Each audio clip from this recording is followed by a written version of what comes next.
Michel Schatz, bienvenue. Vous êtes mosellan, vous êtes instructeur de parapente, de paramoteur. Alors le parapente, c'est quoi exactement? C'est une aile, c'est ça? Alors on reste toujours dans le domaine de l'ultra léger, c'est-à-dire que c'est une aile, on va dire que c'est un parachute amélioré.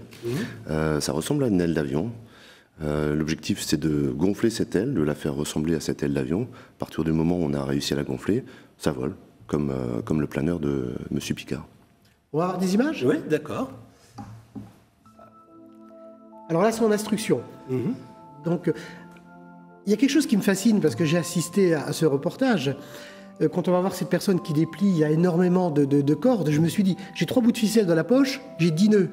Ah oui. Comment faites-vous, on va le voir de suite, pour pouvoir déployer une aile et sans qu'il y ait un nœud dans... Alors ça me fascine, ça. Alors, c'est pas simplement des ficelles, on appelle ça des suspentes. L'extérieur, il y a une enveloppe de nylon. À l'intérieur, on a une multitude de filaments de carbone. Une ficelle résiste à 150 kg en traction. Et il est très difficile, comme le nylon glisse, il est très difficile de mettre des nœuds dans tout ce suspentage, quoi. C'est pas une technique de marin. Ou de rangement de parachute pour non. Non, enfin, l'avantage de ces ailes-là, c'est contrairement aux parachutes, on les gonfle avant de prendre la décision de décoller. Là, en fait, on le voit, il est en train de préparer son aile, il vérifie qu'elle est bien ouverte. À partir du moment où elle est ouverte, il peut prendre son envol. Mais à tout moment, il peut dire « Ok, non, ça va pas, il y a un souci, on peut arrêter ». L'idéal pour décoller, c'est quoi, une pente comme celle-là, douce? Voilà, une petite pente, une quinzaine, vingtaine de mètres permet de décoller. C'est quoi les dangers? Le danger pour vous, c'est quoi? Je dirais que c'est le moyen le plus sûr, celui-ci, parce qu'on a le parachute. Oui, en même temps, c'est vrai. Je parlais des lignes électriques ou choses comme ça, ça doit non, le danger vient de l'air, en fait. C'est la méconnaissance de l'aérologie. Et les élèves pourraient, ou les débutants pourraient se mettre à un moment donné dans des conditions aérologiques trop fortes pour leur niveau. Le coussin sous les fesses m'a l'air bien gonflé, il y a pas mal de choc. C'est un airbag fessier.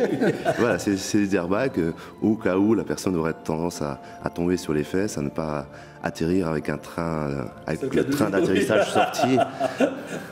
Combien de temps faut-il pour pouvoir partir seul d'instruction? 5 séances. 5 séances de 3-4 heures. Ouais. On commence le lundi. L'objectif, c'est que le vendredi, on soit capable... On part en week-end avec le paramoteur? Alors non, pas en paramoteur. C'est-à-dire en 5 séances, on y arrive en parapente, ce que vous avez vu précédemment. Là, la personne qui part avec son moteur, elle en est à sa 7e, 8e séance.